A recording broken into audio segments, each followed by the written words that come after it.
So the next thing we're going to have a look at now is adjusting our weightings. So I've just spent a few minutes there changing the field sizes and conforming the field a little bit better. So it's not quite right in a few places, but it's better than it was. But obviously when you come to do this in the session, you're going to spend a lot more time getting it much more accurate than I have. So in terms of what weightings do, this is something that's a really nice tool for us to control the dose. Now I've chosen 3 fields for this plan, which is probably not something you would do clinically, but I just wanted to do this so it wasn't the same as what you were doing, so you have to think a little bit about what's going on. So I've only got 3 fields to think about, and I've popped on some extra isodoses now so that we can see the full kind of spectrum of dose distribution. So if we look across here, we can see we've got everything from 20 up until 107, and what we want to do is minimize the dose outside of the PTV and try and balance some dose inside the PT if we can, to get an even dose distribution. We're going to do that with a combination of wedges and weightings.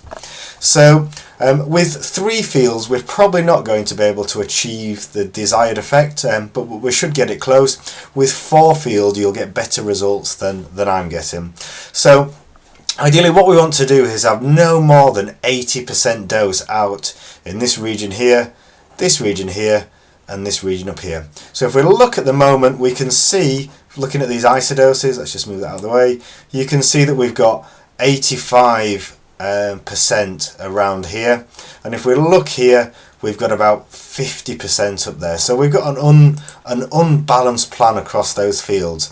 And if we use this tool here, we can click on here and we can see, for instance, that there's 89.2% there, and if we look here we can see there's only 52% there. So what I want to try and do is reduce the dose along here, because this is too much. But we can't just get rid of dose, we have to move it from one place to another. So what I'm going to propose to do is minimize the dose here, and to do that I'm going to increase the dose up here. Now if you've got 4 fields, you need to have a bit more of a think about that, particularly with this post field, and have a think about how much dose you want to have going through this. So Eclipse has got quite a nice simple tool in order to change weighting. So you can either click F3 or you can go to that option there, and we can see here that as it stands we've got 33.3, so a third of the weighting going through each beam.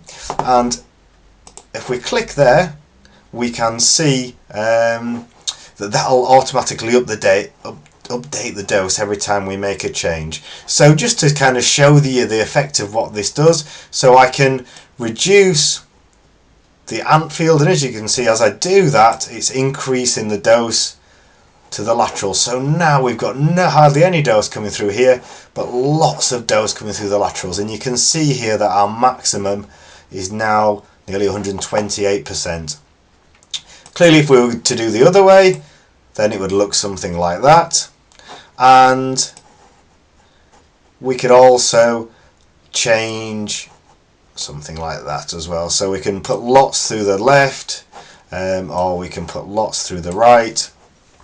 And so you can see by moving these sliders, changing the weighting has a huge impact on the dose distribution. So we're going to click equalize and get them back to normal. If you've got several fields, so 4 fields or more, and you might want to adjust, so even with 3 fields, thinking about it, what we could do is we could lock the ant, for instance, and that allows us just to change the lateral. So we might want to do that to balance things out later on as well. Okay, if you've got more than 3 fields, you can lock more than 1 field at a time to do that. So let's click equalize again. So what I'm going to do, as I say, is put more dose through the ant and less through the lateral. So again, iterative process. So let's just start. I don't know the answer to this. What I'm going to do is just start gradually changing that, and as I do that we can see, let's just go back to where it was, we can see that that pink colour, that 80%, has now gone from the left side, and there's still some there on the right, so let's give that a tweak more, and a tweak more, and we can see we're now increasing the dose up here. So if we bob our little slider there, it's gone from 52% to nearly 62 now. So I'm just going to keep increasing that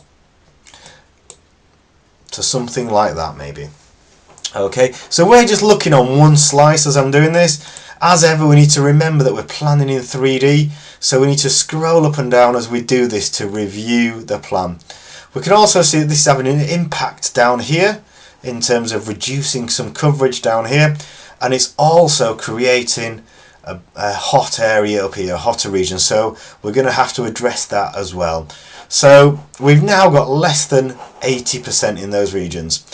In terms of considering this anterior beam, we may want to have a think about how much dose we want to put through there, because we've got the patient's penis there, and superiorly we are obviously coming through the bladder, and we're also potentially going to go through some small bowel superiorly.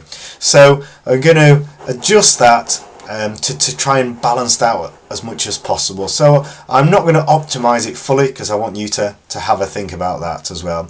The other thing we can do is, if we look at the laterals now, we can see on this side there's 76, and on this side there's only 72, so there's a bit more still going through this side here, and you can see that by the size of this salmon colour.